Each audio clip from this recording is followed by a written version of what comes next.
सन्माननीय अध्यक्ष महोदय, आज आपल्या महाराष्ट्र सरकारच्या वतीनं आणि संपूर्ण सभागृहाच्या सहमतीनं भारतीय गणराज्याच्या 75व्या वर्षानिमित्त भारताच्या संविधानाची गौरवशाली अमृत महोत्सवी वाटचाल हा विषय आपल्या सभागृहासमोर चर्चेकरता ठेवलेला आहे। अध्यक्ष महोदय, मी माझ्या भाषणाला सुरुवात करण्यापूर्वीच ही स्वातंत्र्य लक्ष्मी आज आपल्या घराघरामध्ये जी प्रसन्न मुद्रेनं वावरते किंवा ही स्वातंत्र्य लक्ष्मी प्रसन्न होण्याकरता म्हणून अनेकांनी आपल्या प्राणांची आहुती दिली। अनेकांनी ज्या वयामध्ये आपल्या प्रेयसीच्या हातून गळ्यामध्ये वरमाला घालून घ्यायची, ज्या वयामध्ये बहिणीनं भावाच्या हातामध्ये राखी बांधायची, ज्या वयामध्ये आईच्या मावशीच्या कुशीमध्ये ज्यांनी बागडायचं हुंदडायचं, त्या वयामध्ये अध्यक्ष महोदय या मातीला हात लावला। या मातीला हात लावून ती माती कपाळाला लावली, वंदे मातरम म्हणाले आणि हा देश स्वतंत्र होण्याकरता म्हणून हसत हसत जे फासावर गेले। ज्या अनेक राष्ट्रपुरुषांनी, ज्या अनेक लढवय्यांनी, ज्या अनेक देशभक्तांनी, ज्या अनेक राष्ट्रभक्तांनी आपल्या संसारावर तुळशी पात्र वाहिली, ज्यांनी आपल्या आयुष्याच्या समिधा या स्वातंत्र्य संग्रामाच्या होमकुंडामध्ये अर्पण केल्या, त्या सर्वांना पहिल्यांदा मी नतमस्तक होतो, त्या सर्वांना मी पहिल्यांदा नमन करतो। आणि ज्यांच्यामुळे आज या स्वतंत्र भारतामध्ये, स्वतंत्र हिंदुस्थानामध्ये एक स्वतंत्र नागरिक म्हणून ज्या घटनेच्या बळावर मी आज माझ्या आयुष्याचं मार्गक्रमण करतोय, त्या विषयाला अध्यक्ष महोदय मी सुरुवात करतो। अध्यक्ष महोदय, हा विषय एवढा सामान्य आणि सहज आणि सोपा नाही अध्यक्ष महोदय। ही घटना म्हणजे नेमकं काय अध्यक्ष महोदय? या घटनेने जसे आम्हाला आमचे अधिकार दिले तशी आम्हाला आमची कर्तव्य सुद्धा सांगितली।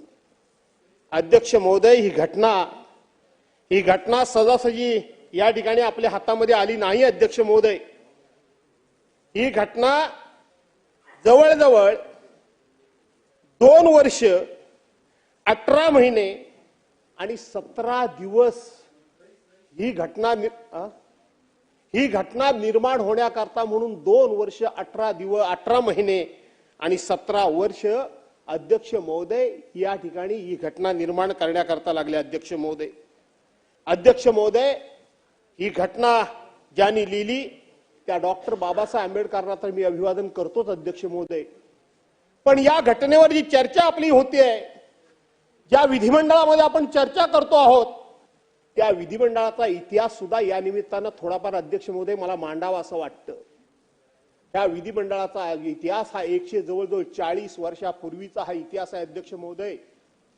1935 साली ज्या वेळेला हे विधिमंडळ अस्तित्वात आलं, त्या वेळेपासून या ठिकाणी या विधिमंडळामध्ये अनेक प्रकारच्या अनेक चर्चा झालेल्या आहेत आणि अनेक चर्चा ह्या दर्जेदार झालेल्या आहेत। अनेक चर्चा ह्या खूप मोठ्या उद्बोधक झालेल्या आहेत आणि अनेक चर्चा करणारी मोठमोठी माणसं सुद्धा या सभागृहानं पाहिलेली आहेत, या सभागृहानं अनुभवलेली आहेत अध्यक्ष महोदय। आणि म्हणून जी घटना आहे त्या घटनेवर बोलण्यापूर्वी मी सुरुवातीलाच माझं नम्र असा माझा भाव मी या ठिकाणी व्यक्त करतो। काय तुझे उपकार पांडुरंगा, सांगो मी या जगा माझी आता, जतन हे माझे करुणी संचित, दिले अवचित आणूनिया। पांडुरंगाला काय म्हणतोय पांडुरंगाचा भक्त, हे पांडुरंगा तुझे माझ्यावर उपकार आहेत, हे जगाला मी सांगू तरी कसे? तू आजपर्यंत माझे पूर्व पुण्याचे संचित जतन करून ठेवले आणि अवचित माझ्या हातात आणून दिले। अध्यक्ष महोदय, या घटनेबद्दल देखील माझी भावना तीच आहे। ज्याप्रमाणे संविधान देऊन डॉक्टर बाबासाहेब आंबेडकर यांनी देशावर आणि माझ्यावर केलेले उपकार मी कोणत्या शब्दामध्ये सांगू, कारण मज पामराकडे तेवढे शब्द सुद्धा नाहीत। एवढी ही अध्यक्ष महोदय ही घटना महान आहे। ही घटना एवढी महान आहे अध्यक्ष महोदय। ज्या वेळेला देशाला स्वातंत्र्य मिळायचं ठरलं, आज आपण हा संविधान दिन, आज आपण हा प्रजासत्ताक दिन 26 नोव्हेंबर का मानतो अध्यक्ष महोदय? तर ज्या वेळेला घटना समितीची पहिली बैठक, घटना समितीची रचना 26 नोव्हेंबर 1946 साली झाली, तो दिवस सुद्धा 26 नोव्हेंबर होता. आणि 26 नोव्हेंबर 1950 साली, 26 नोव्हेंबर 1949 साली ज्या वेळेला आपण ही घटना स्वीकारली, ती तारीख सुद्धा 26 नोव्हेंबर होती. आणि ज्या अर्थी खऱ्या अर्थानं प्रजासत्ताक दिन म्हणून, प्रजेचं राज्य म्हणून, प्रजेचा देश म्हणून काम करण्याचं खऱ्या अर्थानं प्रजासत्ताक राष्ट्र म्हणून आपण मान्य केलं, तो दिवस सुद्धा 26 नोव्हेंबर 1950 होता. आणि म्हणून या घटनेमध्ये 26 नोव्हेंबर हाच दिवस सातत्यानं का येतो, त्याची ही 3 मूळ कारणं मी या ठिकाणी सांगितली अध्यक्ष महोदय. 3 मूळ कारणं सांगितली अध्यक्ष महोदय. ही घटना डॉक्टर बाबासाहेब आंबेडकरांनी लिहिली, परंतु ही घटना डॉक्टर बाबासाहेब आंबेडकरांनी लिहिली याबद्दल काही दुमत असण्याचं कारण नाही अध्यक्ष महोदय. पण ही ज्या वेळेला घटना लिहिली त्यावेळेला जवळजवळ आपल्याकडे 22 वेगवेगळ्या समित्या स्थापन झाल्या अध्यक्ष महोदय. 22 वेगवेगळ्या समित्या स्थापन झाल्या आणि त्या 22 समित्यांचे वेगवेगळे अध्यक्ष महोदय, वेगवेगळे अध्यक्ष होते. आणि त्यातला मसुदा समिती, घटना मसुदा समिती जी आहे, ही मसुदा समिती अत्यंत महत्वाची होती. आणि त्या समितीचे अध्यक्ष हे भारतरत्न डॉक्टर बाबासाहेब आंबेडकर हे होते. अध्यक्ष महोदय, ज्या वेळेला ही घटना समितीची स्थापना झाली, ज्या वेळेला या मसुदा समितीची स्थापना झाली, त्यावेळेला आपल्याकडे कमी माणसं नव्हती अध्यक्ष महोदय. एक विद्वान अशा प्रकारची माणसं होती. जवळजवळ त्यावेळेला या देशामध्ये आणि घटना निर्मितीमध्ये आणि या 22 समित्यांमध्ये 100 लोक, थोडे तोडके नाही. आज आम्हाला आमची डिग्री काय ती माहित नाही, परंतु 100 लोक अध्यक्ष महोदय त्या संविधान समितीच्या पहिल्या सभेमध्ये बॅरिस्टर असलेले, IAS असलेले 100 लोक हे त्या घटना समितीच्या पहिल्या मीटिंग मध्ये होते अध्यक्ष महोदय. पहिल्या मीटिंग मध्ये होते. आणि पहिल्या मीटिंग मध्ये अध्यक्ष महोदय त्यावेळेला असलेले हे 100 लोक हे IAS अधिकारी होते. आणि म्हणून त्यावेळेला आता 2 वर्ष आणि 18 महिने ह्या लोकांनी दिवस रात्र काम केलं आणि ही घटना आपल्या हातामध्ये आणून दिली. आणि त्या घटनेच्या जीवावरच आपण जगतो अध्यक्ष महोदय. ICS होते. IAS मी काय म्हणालो? Indian civil service. हो, म्हणजे ICS मी काय म्हणालो? आपण IAS म्हणाले. ठीक आहे, ICS म्हणजे बॅरिस्टर होते त्यांना ICS म्हणायचे. ठीक आहे, करेक्शन करून घेऊया आपण, काय हरकत नाही. आणि म्हणून ते ICS लोक होते अध्यक्ष महोदय. त्या ICS लोकांमध्ये कोण घटना समितीचा अध्यक्ष करायचा अध्यक्ष महोदय म्हणून सांगितलं. आणि मग वेगवेगळ्या प्रकारची चर्चा झाली अध्यक्ष महोदय. आणि त्यावेळेला त्या चर्चेमध्ये असं झालं की म्हणून सगळ्या हे घटना समिती 100 पैकी मसुदा तयार करायला कोणीही तयार नव्हतं त्या समितीचा अध्यक्ष व्हायला. कोणीही तयार नव्हतं. शेवटी सगळ्या त्या लोकांच्या चर्चेमध्ये ठरलं की ब्रिटिश संविधान तज्ञ विलियम वावर जेनिंग यांना निमंत्रित करा म्हणून सांगितलं. आपल्या देशातल्या माणसाला ही घटना समिती किंवा घटना समितीचा मसुदा किंवा घटना लिहिणं जमणार नाही. आणि म्हणून या ब्रिटिश अधिकारला, जो संविधानाचा तज्ञ होता, त्याला बोलवून घ्या म्हणून सांगितलं. आणि अध्यक्ष महोदय, पंडित जवाहरलाल नेहरू यांची बहीण आपल्याला माहित आहेत, विजयालक्ष्मी पंडित, ह्या त्यावेळेला जैनींना भेटल्या सुद्धा. त्यांनी त्यांची भेट घेतली.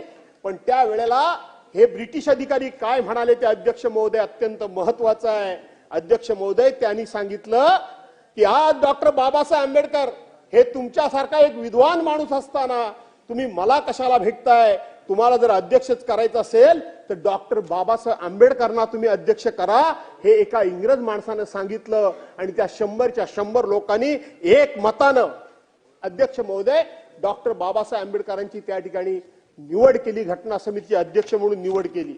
अध्यक्ष महोदय, या घटना समितीमध्ये किंवा या आपल्या राज्याच्या घटनेमध्ये जवळजवळ 60 देशांच्या घटनेचा अंतर्भाव अध्यक्ष महोदय. 60 देशाच्या घटनांचा अंतर्भाव आहे. ही घटना सजासजी अशी सहज उचलली आणि काहीतरी 4 अक्षरं लिहिली अशा प्रकारची घटना नाही अध्यक्ष महोदय. या घटनेमध्ये 60 देशांचा घटनांचा अभ्यास केला डॉक्टर बाबासाहेब आंबेडकरांनी. आणि 60 देशांच्या घटनांचा अभ्यास केल्यानंतर खऱ्या अर्थानं त्याचा अर्थ जो आहे तो ह्या घटनेमध्ये आहे. आणि म्हणून आज जगामधल्या आपल्या पूर्वीचे अनेक देश स्वतंत्र झाले, अनेक देशांनी लोकशाही स्वीकारली, पण तरी सुद्धा जगामध्ये सर्वोच्च अशा प्रकारची घटना ही आपली भारतीय राज्यघटना आहे अशा पद्धतीचा उल्लेख केला जातो. त्याचं कारण या ठिकाणी अध्यक्ष महोदय हे सगळे लोक होते. अध्यक्ष महोदय 22 समितीच्या घटनेच्या 22 वेगवेगळ्या ज्या समित्या होत्या त्याचे अध्यक्ष स्वतः डॉक्टर काही बाबासाहेब आंबेडकर होते. डॉक्टर राजेंद्र प्रसाद जे संपूर्ण पहिल्यांदा घटना समितीचे संपूर्ण संविधान समितीचे अध्यक्ष झाले ते डॉक्टर राजेंद्र प्रसाद झाले. पहिले राष्ट्रपती आपले झाले ते डॉक्टर राजेंद्र प्रसाद झाले. मिस्टर राव यांनी सुद्धा पहिला मसुदा तयार केला. अशा पद्धतीने या सगळ्यांचं याच्यामध्ये योगदान आहे.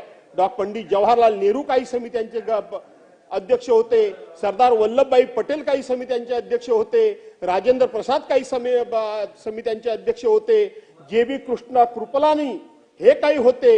एस.सी. मुखर्जी हे सुद्धा त्या ठिकाणी काही घटना समितीचे वेगवेगळ्या समित्यांचे त्या ठिकाणी अध्यक्ष होते. अध्यक्ष महोदय मला आपल्याला सांगितलं पाहिजे की ज्या वेळेला ही घटना तयार झाली, ही घटना तयार झाल्यानंतर त्या ठिकाणी ही घटना ज्या वेळेला राष्ट्राला अर्पण करण्याची वेळ आली अध्यक्ष महोदय, आपण कोणावरही कितीही काही टीका करू अध्यक्ष महोदय, परंतु वस्तुस्थितीपासून आपल्याला दूर जाता येणार नाही. कारण ही घटना ज्या वेळेला तिथं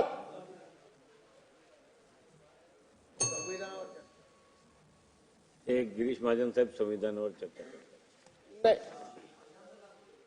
नाही बसूच देऊ नका.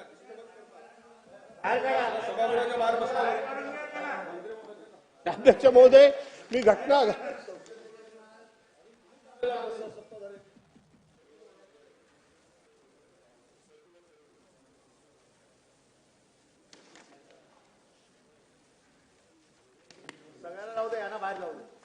सुनील डिस्टर्ब करू नको.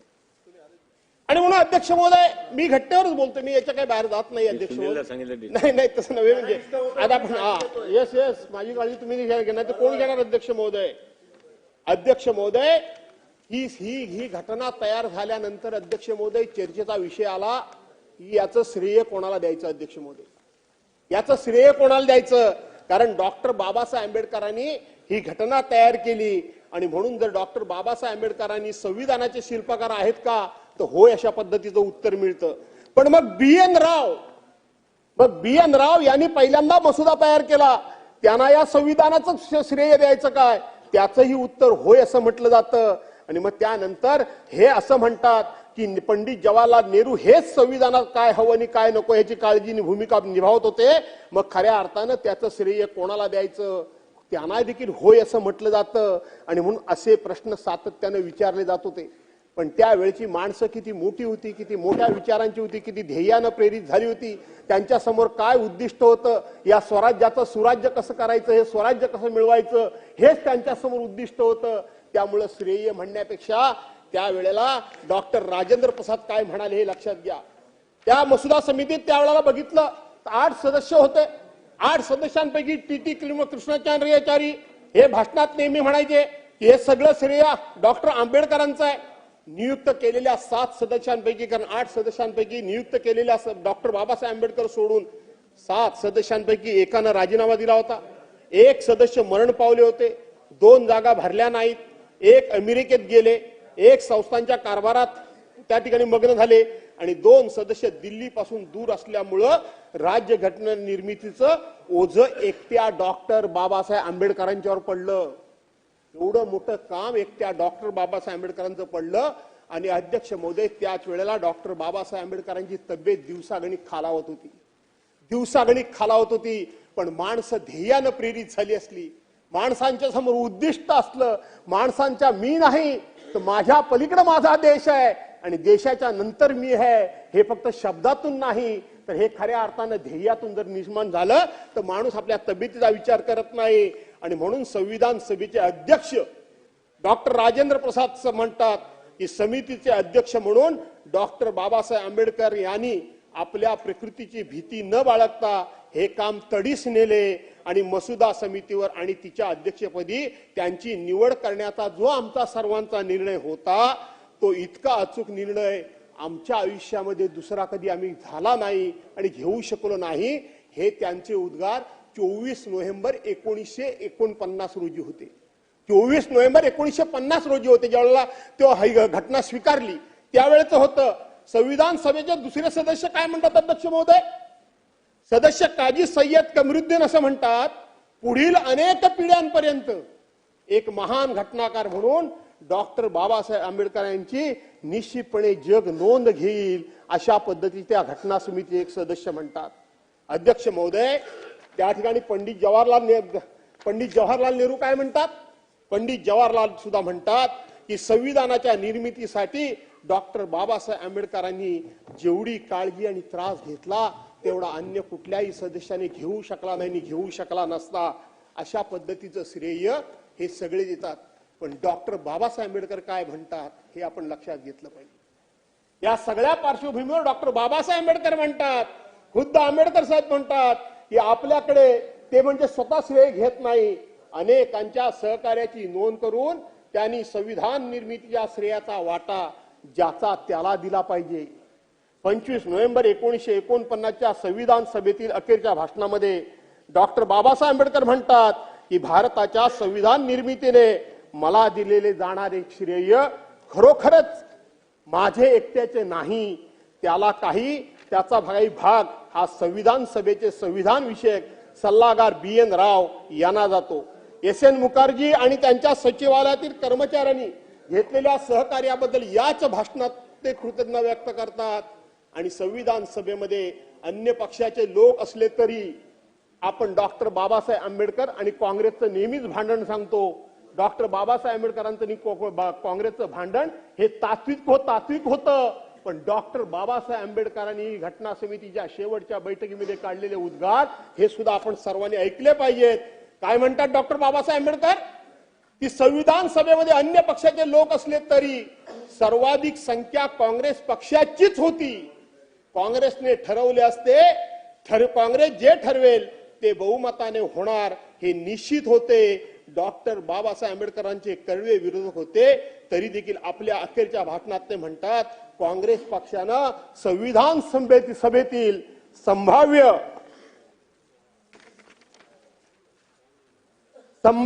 अराजकता शून्यावर आणली. घटनेच्या प्रत्येक कलमाचा प्रवास इच्छित दिशेने कसा होईल, प्रत्येक सूचनेचं भवितव्य अखेरीस कोणते घडेल याची खात्री मसुदा समितीस काँग्रेसच्या शिस्तीमुळे येऊ शकली. म्हणून संविधानाची नौका निर्विघ्नपणे पार पाडण्याचा श्रेयाचा मान हा काँग्रेस पक्षाला अग्रहागाने दिला जावा असं डॉक्टर बाबासाहेब आंबेडकर म्हणाले. काय नम्रता होती या लोकांच्यात. या सर्वांनी त्या ठिकाणी डॉक्टर राजेंद्र प्रसाद यांनी नाही ते कसं आहे की तुम्ही भास्करराव चांगलं बोलताय, तुम्ही राजकारण सोडून बोलताय, तुम्ही बोला. आपण केवळ संविधानाविषयीवर बोलतायत, बोला. आपण चांगलं बोलतायत, चांगलं बोलतायत भास्करराव संविधानाच्या. आणि म्हणून अध्यक्ष महोदय, माझा सांगण्याचा हेतू काय की घटना समितीचे सगळ्यात पहिले अध्यक्ष कोण तर डॉक्टर राजेंद्र प्रसाद, पहिले राष्ट्रपती कोण तर डॉक्टर राजेंद्र प्रसाद. डॉक्टर राजेंद्र प्रसादांना ही घटना देत असताना त्यांनी काढलेले हे उद्गार की याचं सगळं श्रेय डॉक्टर आंबेडकरांना जातं. जे NV राव जे होते पहिल्या घटना समितीचे अध्यक्ष होते, त्यांनी डॉक्टर बाबासाहेब आंबेडकरांना हे श्रेय दिलं. पण डॉक्टर बाबासाहेब आंबेडकरांनी ते श्रेय स्वतःकडे घेतलं नाही, तर त्यांनी ते बाकीच्यांना सुद्धा दिलं. माझी सुरुवातच ही होती की ही लोक ध्येयानं प्रेरित होती. या लोकांचा उदार दृष्टिकोन होता, यांना देश पुढे न्यायचा होता. श्रेय कोणाचं, या श्रेयवादाच्या लढाईमध्ये हे लोक कुठेही अडकून पडत नव्हते. आणि म्हणून अध्यक्ष महोदय, ज्या वेळेला ही घटना त्या ठिकाणी दिली ताब्यात, त्यावेळेला सुद्धा अध्यक्ष महोदय आपण लक्षात घेतलं पाहिजे. काय सांगितलं गेलं अध्यक्ष महोदय की ही घटना देत असताना, ही घटना ताब्यात घेत असताना आपण सर्वांनी मिळून देवाचं नाव घेतलं पाहिजे, देवाचं नामस्मरण केलं पाहिजे, देवाच्या नावाने ही घटना आपण त्या ठिकाणी अर्पित केली पाहिजे. पण तिथं सर्वजण बहुसंख्य लोक हिंदू असून सुद्धा त्यांनी सांगितलं की हे देवाच्या नावाने ही घटना समर्पित होता कामा नये, तर ही घटना आपल्याला देवाच्या नावाने समर्पित करता येणार नाही. आणि अध्यक्ष महोदय, त्याच वेळेला काही लोक असे म्हणाले की याच्यामध्ये अनेकांनी आपल्या प्राणांची आहुती दिलेली आहे, अनेकांनी याच्यामध्ये पुढाकार घेतलेला आहे आणि राष्ट्रपिता म्हणून महात्मा गांधींच्या नावाने ही घटना आपण अर्पण करूया. आपल्याला आश्चर्य वाटेल की महात्मा गांधींचे अनुयायी त्या सभेमध्ये असताना महात्मा गांधींच्या अनुयायांनी सांगितलं की नाही, ही घटना आपल्याला महात्मा गांधींच्या नावानं समर्पित करता येणार नाही, ही घटना आपल्याला महात्मा गांधींना समर्पित करता येणार नाही. याचं कारण, जर आपण महात्मा गांधींच्या नावाने ही घटना समर्पित केली तर शेवटी व्यक्तिपूजा वाढेल, व्यक्तीचं महत्व वाढेल. व्यक्तीचं महत्व वाढून चालणार नाही, व्यक्तीपेक्षा देश मोठा आहे. आणि म्हणून महात्मा गांधींच्या नावाने सुद्धा ही घटना समर्पित होता कामा नये, देवाच्या नावानं पण होता कामा नये आणि महात्मा गांधींच्या नावानं पण होता कामा नये. मग कोणाच्या नावाने करायची, कोणाच्या नावाने करायची? आणि म्हणून त्यावेळेला जे प्रियांबल जे आहे की आम्ही भारताचे लोक, ही जी घटना आहे, ही घटना आम्हाला समर्पित केलेली आहे, ही घटना आम्हाला अर्पित केलेली आहे, ही घटना आम्हाला या ठिकाणी त्याच्यामध्ये ती घटना आमच्याकडे, म्हणजे तिचा अधिकार हा आमच्याकडे दिलेला आहे. अध्यक्ष महोदय, जगातली ही सगळ्यात दादा महत्वाची घटना का आपण मानतो त्याचा हे अर्थ आहे, त्याच्यामध्ये हा त्याला महत्व आहे. एका चर्चेच्या माध्यमातून थोडीफार जर उजळणी होत असेल तर निश्चितपणे चांगली गोष्ट आहे अध्यक्ष महोदय. आणि म्हणून ही घटना महात्मा गांधींच्या नावानं नाही झाली, देवाच्या नावानं नाही झाली, तर आम्ही भारताचे लोक म्हणून या ठिकाणी ही घटना आमच्या नावानं त्या ठिकाणी झाली. आणि म्हणून ही घटना कशावर आधारित आहे अध्यक्ष महोदय? ही घटना महत्वाच्या 4. माझी अडचण अध्यक्ष महोदय अशी होते, मी लिहून भरपूर आणतो, पण मला लिहून हातामध्ये कागद घेऊन वाचायचं म्हटलं की जमत नाही. माझी अडचण थोडी ती होते. आणि म्हणून त्यांनी सांगितलं की आम्ही भारताचे लोक, भारताचे एक सार्वभौम समाजवादी निरपेक्ष लोकतंत्र गणराज्य घडवण्यास, तसेच त्याच्या समस्त नागरिकांना सामाजिक, आर्थिक आणि राजनैतिक न्याय, विचार, अभिव्यक्ती, विश्वास, श्रद्धा, उपासना यांचे स्वतंत्र दर्जाची व संधीची समानता निश्चितपणे प्राप्त करून देण्याचा आणि त्या सर्वांमध्ये व्यक्तीची प्रतिष्ठा, राष्ट्राची एकता, एकात्मता यांचे आश्वासन देणारी बंधुता परिवर्धित करण्याचा संकल्पपूर्वक निर्धार करून आपल्या या संविधान सभेत आज दिनांक 26 नोव्हेंबर 1949 ला या संविधानाला अंगीकृत अधिनियमित आणि आत्मार्पित करीत आहोत. डॉक्टर आंबेडकर यांनी स्पष्ट केलं की मसुदा समितीनं हा जो भारतीय जनतेनं केलेला घोषणा म्हणून पहिला होता आणि म्हणून त्याचा संविधानाची शपथ घेऊन स्वतःला संविधान देणे योग्य ठरले. म्हणून या चर्चेनंतर असे ठरले की प्रस्तावना आपण भारताच्या लोकांनी घेतलेल्या शपथेपासून सुरुवात करू. लक्षात घ्या, या देशातल्या प्रत्येक नागरिकाचा, तो कुठल्या जातीचा आहे, कुठल्या धर्माचा आहे, कुठल्या पंथाचा आहे, कुठल्या पक्षाचा आहे, कुठल्या विचारांचा आहे, यापेक्षा तुम्ही आम्ही सगळे एक आहोत, ही आपल्या घटनेची खरी ताकद आहे, ही खऱ्या अर्थानं घटनेची ताकद आहे.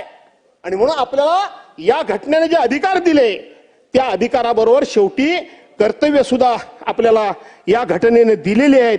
आणि म्हणून अध्यक्ष महोदय, मगाशी काय मी कोणाच्या बद्दल बोलत नाही, परंतु पंडित जवाहरलाल नेहरूंचं मंत्रिमंडळ जे सांगितलं गेलं ते इलेक्टेड नव्हतं, सिलेक्टेड होतं.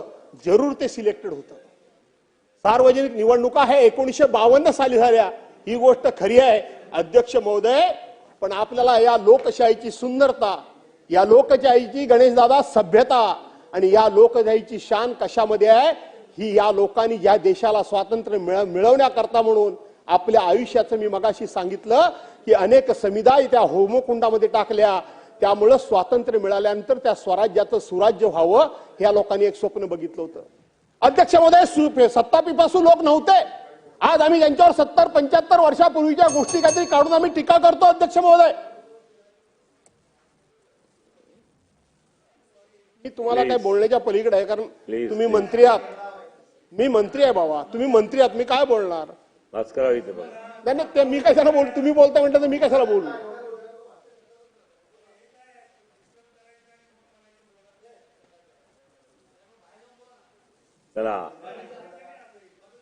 चला प्लीज शांतता राखा सगळे.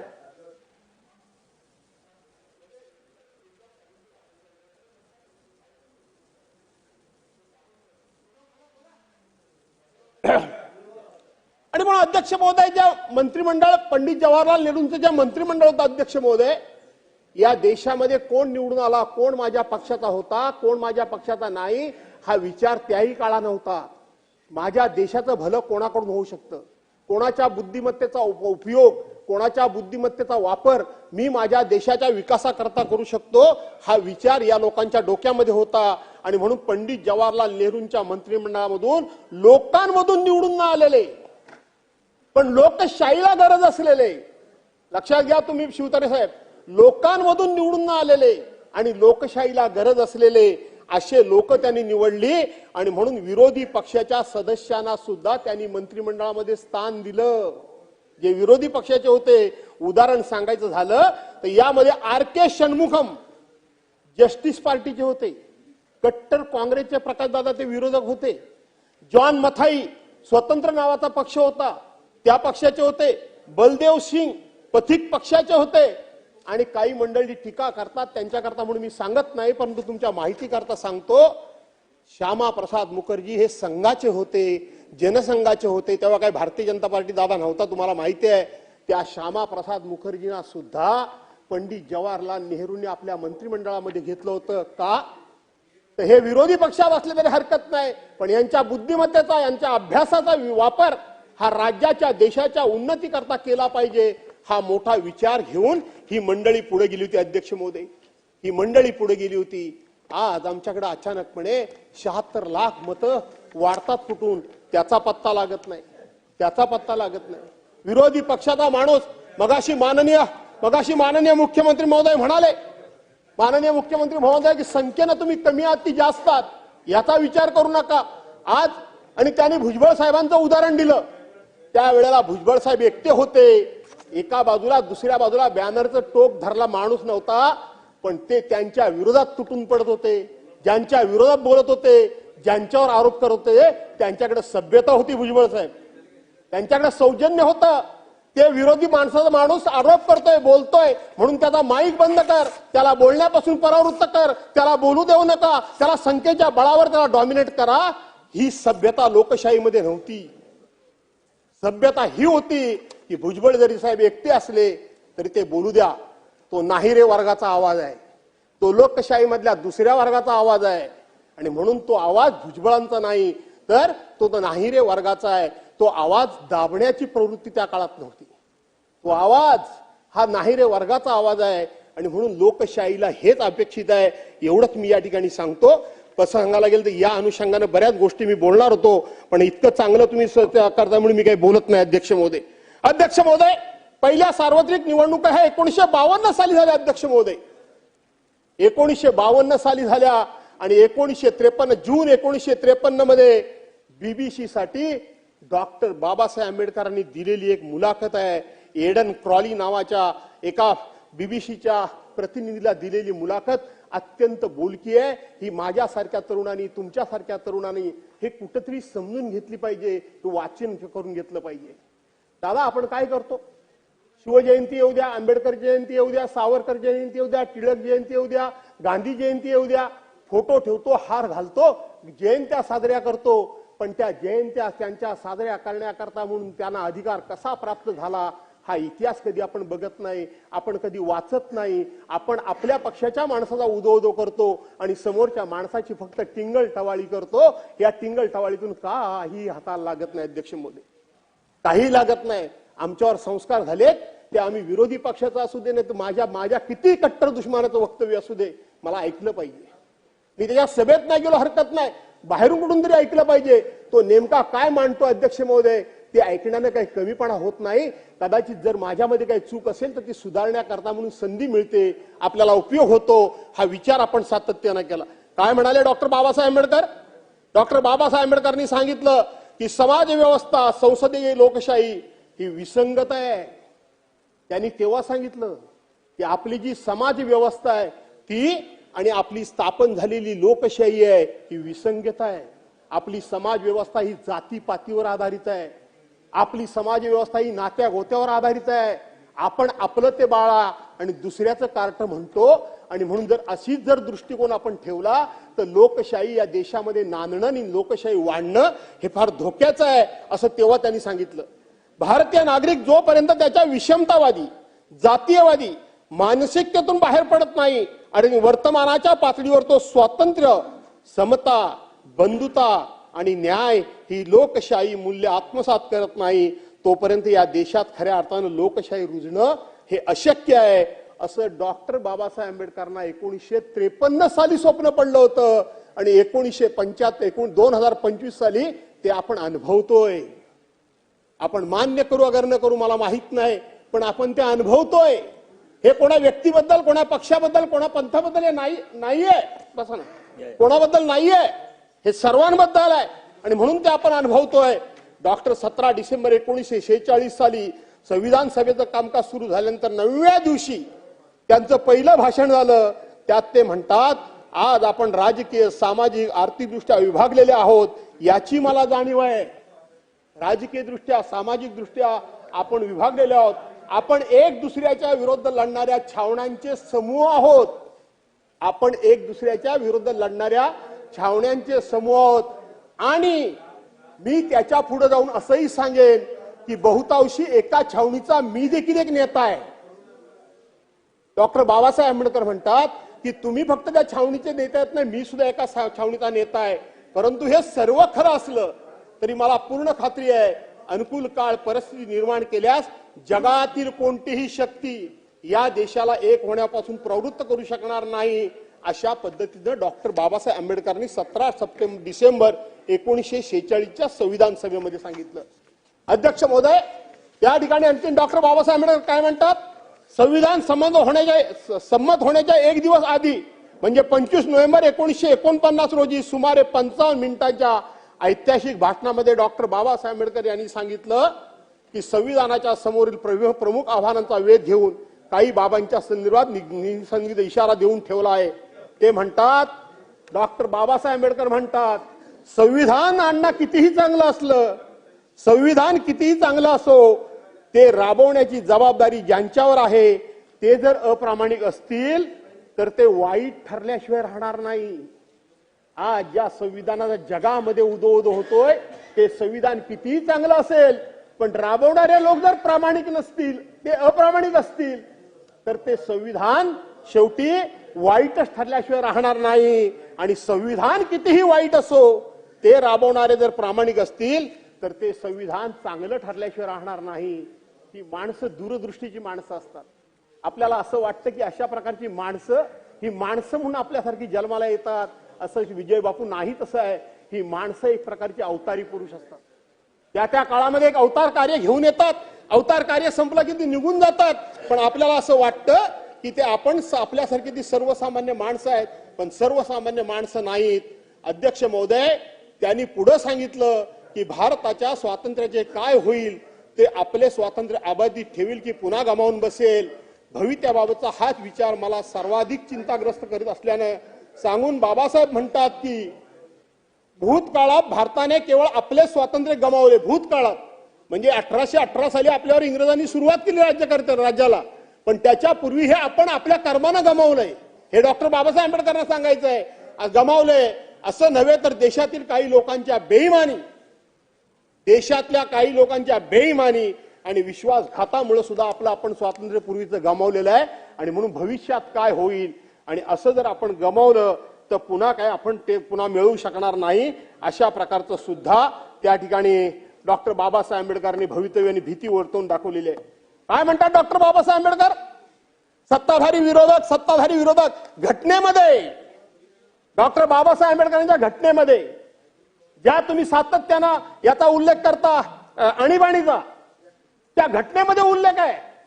आणीबाणी राबवावी की न राबवावी कधी राबवावी कशी राबवावी का राबवावी कशा करता राबवावी ती कायम ठेवावी घोषित ठेवावी की अघोषित ठेवावी. इंदिरा गांधींनी ती घोषित ठेवली होती. पुन्हा त्यांनी निवडणुका घेतल्या आणि निवडणुकीला सामोरे गेले. ती घटनेमध्ये तरतूद आणि म्हणून ते समोर गेले. त्यांनी सांगितलं काय सांगितलं की लोकशाहीवर सत्तेवर येणाऱ्या असणाऱ्या दादा तुम्ही चंद्रकांत दादांनी ऐकलं तर बरं होईल. संसद कार्यमंत्री आहेत. शेवटची आशा तुमची नाही राहिली आता. हो हाय प्रश्नच नाही त्याबद्दल काय. तिथं काय म्हणालं की लोकशाहीत सत्तेवर असणाऱ्यांना दर 5 वर्षांनी जनतेला सामोरं जावं लागतं.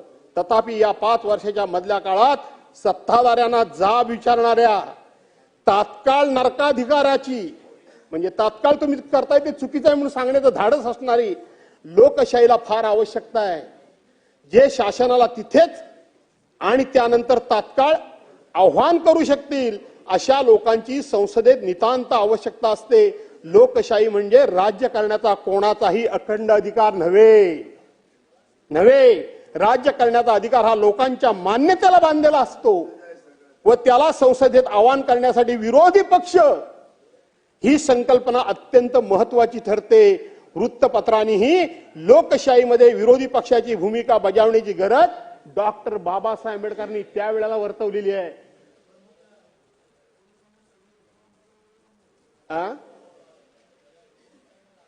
हा ते झालंच ना, ते आणीबाणीचं ते तर अर्थच आहे, घटनेतच आहे, ते घटनेतच आहे. आणि म्हणून अध्यक्ष महोदय, मला तुम्हाला दादा हेच सांगायचंय, यात घटनेला 75 वर्ष झाली म्हणून तुम्ही सभागृहामध्ये चर्चा घडवताय, बरोबर आहे. उद्या उपाध्यक्ष पदाची निवड आहे. हा विषय माझ्याशी आहे म्हणून मी जास्त बोलत नाहीये, नाही ह्याच्यामध्ये सगळं मी आणलंय. तुमच्या सचिवालयाला 1995-55 चा कायदा, 1977 ची चर्चा, 2006 ची चर्चा, एकंदरीत सदस्य संख्येच्या 10% लोक लागतात की नाही लागतात, हे सगळं कायदेशीर कागदोपत्री पुराव्यानिशी आपण सचिवालयाला दिलं. सचिवालयाने पत्र दिलं की 10%ची अट कुठेही कायद्यात नाही विरोधी पक्ष नेमायला. हे लेखी पत्र माझ्या आत्ता बॅगेत आहे. दादा, हा मुद्दा माझ्याशी असला म्हणून मी ताणत नाही, पण माझी विनंती आहे की एका बाजूला घटनेला 75 वर्ष पूर्ण झाली म्हणून सभागृहामध्ये चर्चा घडवताय, त्याच वेळेला उपसभापती पदाची निवड करताय, त्याच वेळेला जर विधानसभेचा जर विरोधी पक्षाने जर तुम्ही निवड केली असती तर तुमच्या ह्याला कामकाजाला 4 चांद लागले असते की तुम्ही लोकशाहीचा सन्मान करताय, तुम्ही लोकशाहीची सभ्यता राखताय, तुम्ही लोकशाहीचा बहुमान करताय आणि तुम्ही लोकशाहीमध्ये सत्तेबरोबर विरोधी पक्षाच्या सुद्धा बरोबर घेऊन चालताय. हे तुमच्या नावावर झाला असतं रेकॉर्ड. दादा, मी नम्रपणे तुम्हाला या ठिकाणी सांगतो, कदाचित जर तुम्हाला माझ्या नावाची अडचण असेल, आज खुलेआमपणे या महाराष्ट्राच्या समोर मी या विधानसभेमध्ये सांगतो, मला भावनेच्या आरी जाऊन बोलत नाही, पण लोकशाहीचं संवर्धन म्हणून माझ्या नावाची अडचण असेल, मी माझं पत्र आत्ता मागे घेतो. तुम्हाला माझ्या पक्षप्रमुखांकडून, आमच्या महाविकास आघाडीकडून दुसरं कोणाचं पत्र पाहिजे तर देतो. भास्कर जाधव नको, म्हणजे विरोधी पक्ष नको, अशी दादा धारणा ठेवू नका. मी मागे जायला तयार आहे. माझ्या आयुष्यात मी कुठलंही पदाची माळसा बघितली नाही. पद म्हणजे माझा परमेश्वर नाही दादा. पदाची मी कधी लालसा बाळगली नाही. पदाकरता कधी माझ्या तत्वांना मी मुरड घातली नाही. पदाकरता मी कधी कोणासमोर गुडघे टेकले नाहीत. पण दादा, विरोधी पक्षाची निवड करा म्हणून आम्ही अनेक वेळा अध्यक्षांना भेटलो, आम्ही माननीय मुख्यमंत्री महोदयांना भेटलो, सूचनेप्रमाणे दोन्ही उपमुख्यमंत्री महोदयांना भेटलो. काय असं तुम्ही आज तुमचं एवढं पाशवी बहुमत आहे, एक विरोधी पक्ष नेता जर नेमला असतात तर काय झालं असतं. एक चूक 1999 साली तुम्ही सभागृहात नव्हतात, गणेशदादा सभागृहात होते. एक चूक 1999 साली शिवसेना भाजप म्हणून आपल्याकडून झाली, त्याचा परिणाम आजही विधान भवनाला भोगावा लागतो. 1995 साली कैलासवासी दत्ताजीराव नलावडे, उद्या बोलणार आहे मी उपाध्यक्षाच्या निवडीच्या बाबतीत, मी अभिनंदनाच्या प्रस्तावावर बोलणार आहे, आमची चूक. त्यावेळेला दत्ताजी नलावडे अध्यक्ष होते आणि काँग्रेस पक्षाचे शरदराव तसरे हे उपाध्यक्ष होते. अण्णा, तुम्हाला माहिती आहे, बरोबर आहे, उपाध्यक्ष होते. आम्ही चूक केली. काँग्रेस पक्ष सांगत होता की तुम्ही अध्यक्षपदाची निवड लढवू नका. कैलासवासी विलासराव देशमुख त्यावेळेला मुख्यमंत्री होते, भुजबळ साहेब उपमुख्यमंत्री होते, त्यावेळेला संसद कार्यमंत्री हर्षवर्धन पाटील होते. नाना तऱ्हेने आम्हाला विनंती करत होते की तुम्ही ही निवडणूक लढवू नका, आम्ही ठरल्याप्रमाणे तुम्हाला उपाध्यक्षपद देऊ, पद्धतीप्रमाणे देऊ. आम्ही ऐकलो नाही आणि त्यावेळेला आम्ही उपाध्यक्षपद घालून दिलं. दादा, कधीतरी ह्या झालेल्या चुका, त्या चुका दुरुस्त करण्याची, काही जुन्या चांगल्या गोष्टी पुन्हा प्रस्तावित करण्याची ही संधी का आपण गमावतो. पहिलं चुकीचं झालं असं जर म्हणायचा अधिकार आपल्याला प्राप्त झाला असेल तर ती चूक पहिल्यांदा दुरुस्त केली पाहिजे आणि मग म्हटलं पाहिजे तुम्ही चुकलात पण आम्ही ती दुरुस्त केली. सत्ताधारी विरोधी पक्षाला जर ते उपाध्यक्षपद दिलं असतं, जर विरोधी पक्षाला तुम्ही जर विरोधी पक्ष नेतेपद दिलं असतं तर तुमच्या एवढ्या मोठ्या बलाढ्य सत्तेला ते शोभून दिसलं असतं. आणि म्हणून पुन्हा एका वाक्यात मी हा विषयावर मांडतो आणि मी पुढे जातो की तुम्हाला जर माझी अडचण असेल तर मी स्वतःहून पत्र देतो. विरोधी पक्षाच्या नेत्या पदाच्या शर्यतीतून मी बाजूला होतो, पण लोकशाहीचा सन्मान म्हणून दुसरा कोणीही नेमा, पण नेमा आणि लोकशाहीचा सन्मान करा, मान राखा अशी विनंती करतो. अध्यक्ष महोदय, डॉक्टर बाबासाहेब आंबेडकरांनी काय सांगितलं? आज आपल्या देशामध्ये एक व्यक्ती एक मत, एक व्यक्ती एक मत, पण त्याच्या पुढचं बाबासाहेबांनी सांगितलं एक व्यक्ती एक मत आणि एक मूल्य. एक मूल्य आपण राखलं पाहिजे. आपल्या पूर्वी अमेरिकेचा त्या ठिकाणी लोकशाही होती. माझं चुकत मी शोधत होतो ते मी वाचलेलं आहे कुठेतरी पूर्वी. मी शोधत होतो पण ते मला मिळालं नाही गेल्या 2 दिवसामध्ये. अमेरिकेनं सुद्धा महिलांना मतदानाचा अधिकार आणला 1996 साली दिला. आणि आपल्या घटनेनं कधी दिला? घटना स्थापन झाल्यावर पहिल्या दिवशी आपल्या घटनेनं महिलांना अधिकार दिला. पहिल्या दिवशी आपल्या घटनेनं तरुणांना मतदानाचा अधिकार दिला. घटना समितीमध्ये अध्यक्ष महोदय चर्चा झाली की महिलांना एकाच वेळेला अधिकार देऊ नका, तरुणांना एकदम अधिकार देऊ नका, टप्प्याटप्प्यानं द्या. त्यावेळेला डॉक्टर बाबासाहेब आंबेडकरांनी काय सांगितलं ते वाक्य अतिशय महत्वाचं आहे. त्यांनी असं सांगितलं की कदाचित लोकांच्या मतांवर निवडून गेलेले आमदार असतील, खासदार असतील, ते विकले जातील. पण ज्या महिला तुम्ही अशिक्षित म्हणता, जे तरुण तुम्ही सुशिक्षित नाही असं म्हणता, अजूनही आपल्या देशामध्ये सुशिक्षित लोकांची संख्या कमी आहे ते सांगता, मी त्यांना अधिकार देतोय. कदाचित आमदार, खासदार, मंत्र्यांच्या हातामध्ये माझी घटना, माझी लोकशाही, माझं संविधान सुरक्षित नसेल, पण ज्यांना लिहिता वाचता येत नाही त्यांना मी अधिकार दिला. तर मध्यान्नीच्या सूर्याप्रमाणे माझ्या घटनेचं तेज यांच्या हातामध्ये तळपल्याशिवाय राहणार नाही, हे डॉक्टर बाबासाहेब आंबेडकरांनी त्यावेळेला सांगितलं. किती दूरदृष्टी माणसं होती अध्यक्ष महोदय. प्रचंड दूरदृष्टीची अशा पद्धतीची ही माणसं होती अध्यक्ष महोदय. आणि म्हणून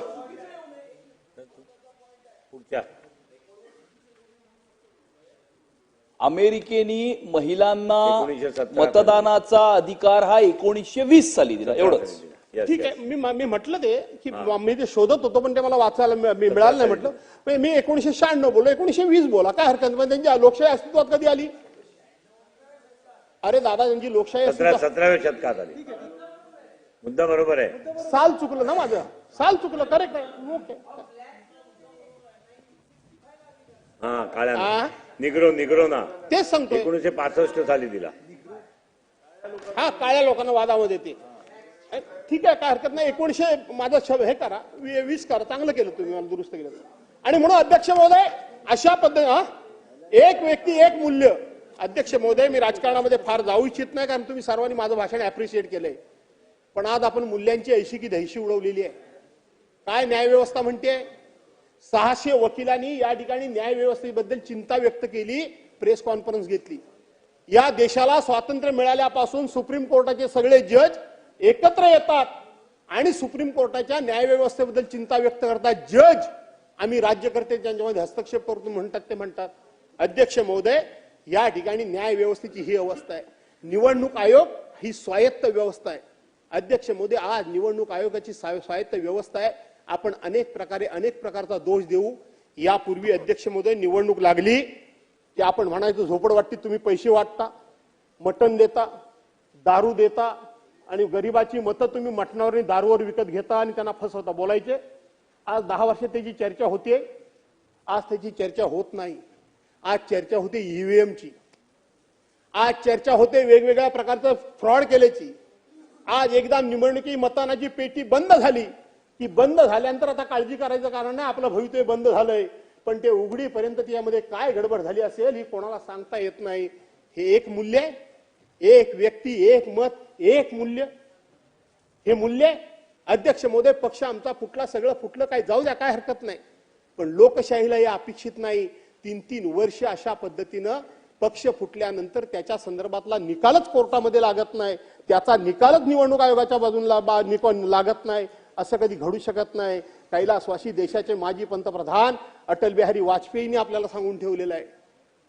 काय सांगितलं की दुसऱ्याने हिंदीत बोलले की त्यांनी दुसऱ्याचा पक्ष फोडून जर मला तुम्ही सत्ता दिलीत तर अशा सत्तेला मी चिमट्यानं सुद्धा स्पर्श करणार नाही. त्यांनी अँटी डिफेक्शन लॉ, त्यांनी पक्षांतर्गत विरोधी कायदा तयार केला. आज त्या कायद्याची अवस्था काय अध्यक्ष महोदय, आपण विचार केला पाहिजे. आणि म्हणून अध्यक्ष महोदय, आज आपण डॉक्टर बाबासाहेब आंबेडकरांच्या घटनेनं अनेक मूल्य दिले, अधिकार आपण दिलेत. त्यांनी काही राखीव सुद्धा जागा एकदा 10 वर्षाकरता घेतल्या. आपण 7 वेळा, जवळजवळ 70 वर्ष सगळं ते चालवलेलं आहे. 7 वेळा त्याला पुन्हा मदत वाढ दिली. अध्यक्ष महोदय, आजपर्यंत 105 की 106 घटना दुरुस्ती झाल्या, 105 की 6 घटना दुरुस्ती झाल्या. पण त्याच्यामध्ये एक महत्वाचा उल्लेख आहे, तेवढा फक्त मी तुम्हाला वाचून दाखवतो. डॉक्टर बाबासाहेब आंबेडकरांच्या बाबतीत एका लेखकानं खूप चांगल्या प्रकारचं लिहिलंय अध्यक्ष महोदय. त्यांनी असं लिहिलंय, जगातील सर्वात मोठे लिखाण, जगातील सर्वात मोठ्या लोकशाहीची धारणा असणारे संविधान 75 वर्षाचे होते आहे. ही वाटचाल जरी 125 सुधारणांची असली, 125 सुधारणा झालेल्या नाहीत, झाली असली तरी सुद्धा अनेक दुरुस्त्यांनी संविधानाचे सामर्थ्य वाढवलेच आहे. दुरुस्त्या कितीही होत, अख्खे संविधानच बदलून टाकू पाहणाऱ्यांपुढे पायाभूत चौकटीचा दंडक आपल्या सर्वोच्च न्यायालयाने घालून दिल्यामुळं या ठिकाणी संविधान अबाधित राहून ते अनेक वर्ष अबाधित राहील. याचा अर्थ आपण कितीही जरी दुरुस्त्या केल्या तरी मूळ चौकट आहे, ती चौकट आपल्याला मोडता येणार नाही, हाच त्याचा अर्थ आहे अध्यक्ष महोदय. आणि म्हणून अध्यक्ष महोदय, हे आपली जे काही घटना आहे ही हस्तलिखित आहे, ही हाताने लिहिलेली आहे. 6 महिने हाताने लिहिलेली ही घटना आहे. आणि ही घटना 6 महिने लिहिणारे, मला वाटतं लिहिलेलं जे वाचता येत नाही, लिहिणारे जे सदग्रस्त आहेत त्यांचं नाव फक्त मी नंतर सांगतो, रेकॉर्डवर तेवढं घ्या. त्या सदग्रस्तांनी 6 महिने ही हस्तलिखित घटना हाताने लिहिली. आणि लिहिल्यानंतर ती लिहिण्याकरता तुम्हाला किती मानधन लागेल असं विचारलं अध्यक्ष महोदय. त्यांनी सांगितलं, मला एकही पैसा मानधन नको. त्यांनी एकही पैसा मानधन घेतलं नाही. त्यांनी मागणी फक्त एवढीच केली की प्रत्येक पानावर माझं नाव लिहिण्याची मला अनुमती द्या. आणि शेवटच्या पानावर माझं मी ते आणलंय सगळं त्याच्यामध्ये, ठीक आहे. आणि म्हणून अध्या आणि शेवटी माझ्या आजोबांचं नाव शेवटच्या पानावर लिहिण्याचं मला हे द्या, बस संमती द्या. एवढीच माझी त्या ठिकाणची मेहनताना असेल, माझा हे असेल. हे अशा पद्धतीचे अनेक गोष्टी त्या ठिकाणी सांगितल्या अध्यक्ष महोदय. आणि म्हणून संविधान संविधान संविधान संविधान संविधान म्हणजे काय अध्यक्ष महोदय? संविधान म्हणजे जगण्याचा, जगू देण्याचा आणि जगवण्याचा मार्ग म्हणजे संविधान आहे अध्यक्ष महोदय. माझ्याबरोबर मी दुसऱ्याच्या स्वातंत्र्याचा, दुसऱ्याच्या भाषण स्वातंत्र्याचा, दुसऱ्याच्या लेखन स्वातंत्र्याचा, दुसऱ्याच्या विचार स्वातंत्र्याचा, दुसऱ्याच्या धार्मिक स्वातंत्र्याचा विचार करणं म्हणजे अध्यक्ष महोदय संविधान आहे. पण संविधानाने हेही सांगितलेलं आहे की प्रत्येकानं आपापले धर्म, आपापले देव घरात ठेवा, घरात ठेवा. डॉक्टर बाबासाहेब आंबेडकरांनी सांगितलं नाही की पहिला माझा देश आणि नंतर मी, नंतर माझा धर्म. आणि म्हणून या घटनेनं अतिशय उदात्त अशा प्रकारचे आपल्याला अनेक कलम, खरं तर एक एक कलमाचा अर्थ मी या ठिकाणी सांगणार होतो. सगळी कलम या निमित्तानं वाचायला मिळाली. पूर्वी कधीतरी घटना वाचली होती, त्यानंतर आपल्याकडं कोविड आला, तेव्हा त्या मधल्या काळात बरीच पुस्तकं वाचून काढली, त्याच्यात एक घटना वाचायला मिळाली. आणि या चर्चेच्या निमित्तानं त्या ठिकाणी घटना वाचायला मिळाली. आणि म्हणून एवढंच फक्त मी सांगतो जाता जाता अध्यक्ष महोदय, उच्च नीच नेणे, उच्च नीच काही, उच्च नीच नेणे काही भगवंत हो आहेत. ह्या सगळे 10 सूचना आहेत, माहिती सगळं आहे, भरपूर आहे. 10-11 त्यातले 11 कलम आहेत, ती आहेत. काही लिखित देतो, ठेवा माझं रेकॉर्डवर लिहून, आपण देतो नंतर काय असेल. आणि म्हणून उच्च नीच नेणे काही भगवंत, तिष्ठे भाव भक्ती देखोन या. अध्यक्ष महोदय, भक्त उच्च जातीचा की नीच जातीचा हे कधी पांडुरंगानं पाहिलं नाही, भगवानानं पाहिलं नाही. त्याची भक्ती, त्याचा भाव शुद्ध असला म्हणजे झालं. त्याचप्रमाणे संविधान लिहिताना डॉक्टर आंबेडकर यांनी कधीही समाजातला ऊच नीच, लहान मोठा, स्पृश्य अस्पृश्य अशा प्रकारचा भेदभाव न करता ही घटना ह्या देशाला म्हणजे आपण आपल्याला समर्पित केलेली आहे. त्या घटनेला पुन्हा एकदा मी वंदन करतो. आणि मगाशी सांगितल्याप्रमाणे या ठिकाणी ही घटना चिराई हो, ही घटना चिराई हो, हा देश अनादी कालापर्यंत स्वतंत्र राहो. आणि ह्या देशाचा आदर्श आजही जगामध्ये जे घेतायत तो घेण्याकरता म्हणून आमच्याकडून देखील थोडंसं काहीतरी सत्कर्म आमच्या हातून हो अशी प्रार्थना करून या ठिकाणी थांबतो. जय हिंद, जय महाराष्ट्र. अर्जुन खोतकर.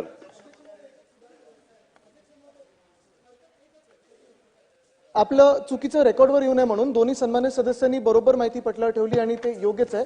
आपण आपला माईक चालू असतो, आपण बोलताना एका शब्दाचा वापर केला, तो निग्रो शब्द, तो आता जगात कुठेही वापरला जात नाही, तर आपल्या खुर्चीवरनं तो रेकॉर्डवर येऊ नये. एवढंच, धन्यवाद. अश्वेतच्या जागी जे शब्द वापरले गेले. अध्यक्ष महोदय.